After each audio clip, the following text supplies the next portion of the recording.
Hey there, I'm Lance and I'm a And gamer. I'm Sam and I'm a non-gamer. We are Love to Hate, where we help gamers find great games to play with non-gamers. And today we're taking a look at Now by Randolph and Scorpion Masque games.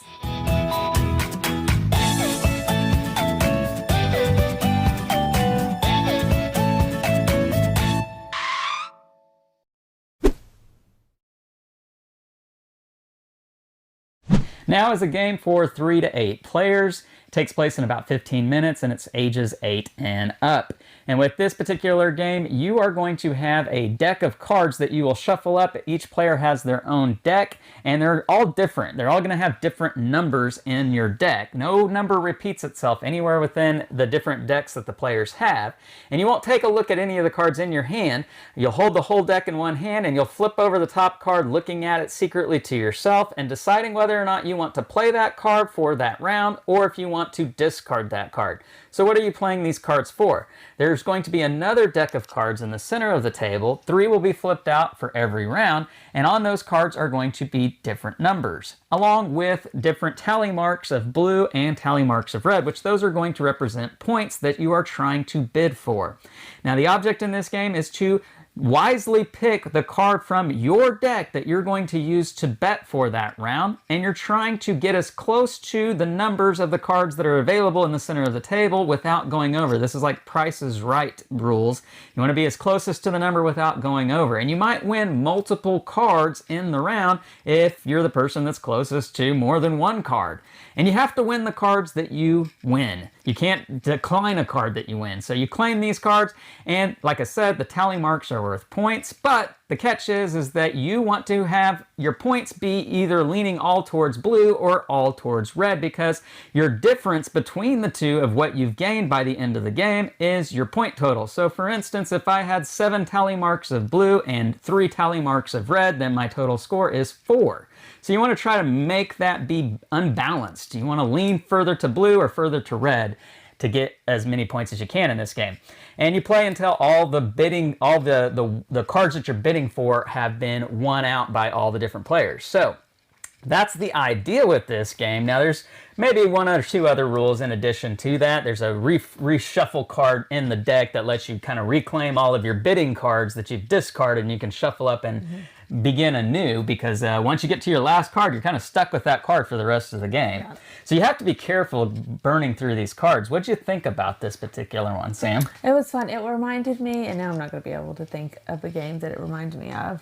Uh-oh. So, that. It reminded me of something I've played before. Okay. With the bidding cards and making sure that they're higher, but I digress. It was fun. It was hard to decide if you were going to focus on blue or red. The first round, I think I was like, well, we'll just kind of see what I get and then kind of make a decision later on. But I think it was better to kind of try to make that decision at the beginning. And you keep the same cards in your hand. And so the second time you play, you have a better idea of You're talking about after you've reshuffled? Yes. Yeah. So you have a better idea of what cards could come back out, which I think is helpful. I mean, there's quite a bit, so you can't put too much stock in that strategy, but I do feel like I was like, okay, well, 72, I know I have a 72 in here somewhere. Well, so like what Sam's referring to is that every player's specialized deck that they play with, there's one like identical match. One of your cards will identically match the numbers on one of the cards you're bidding for in the middle. Every player has one card that works like that. So you're trying to find that exact time to get that card to play it. But that's going to be kind of just random, right? Like you might burn through that card early on in the game and that card doesn't show up until after you've already discarded it. So that could be kind of just lucky as far as that goes. What did you think about the actual gameplay experience, though, of trying to win these cards? It's a lot of fun. I mean, it's very quick, and really you are at the mercy of what everybody else puts down. Sometimes you think you're putting something like, hey, that's pretty close, and then everybody else has one point or one number closer, and they end up getting those cards. Or it can go the other way around, where you're like, okay, I'm way far away on this one. I don't want to win it. I don't want to win it. And then everybody else has gone over it, and they can't win it, so you have to win it. So there isn't a ton of strategy. It is a very luck-based game, but it's very quick. It's it's fun, it's light, it's a party game-ish. It's 15 minutes, which in my gaming world, I don't want my luck-dependent kind of games to go much longer than that. So for it to only get frustrated. Yeah, for it to only be 15 minutes is not a big, or for it to be luck-dependent, but 15 minutes means it's not that big of a deal, in my opinion. Yeah, so, I agree. And I do agree with Sam. I think there's a lot of fun to be had in this kind of experience because there's that tenseness of, oh, do I really play this? Do I not? What do I do? What do I do? And then everybody, all the cards are revealed, and it's like, oh, there's a lot of fun with that. Like there is when you're playing actual card games like poker or Texas Hold'em or something like that. There's that kind of experience with it as well. I do like the fact that it goes up to 8 players. I like that it's ages 8 and up, so you can kind of play this with just about anybody.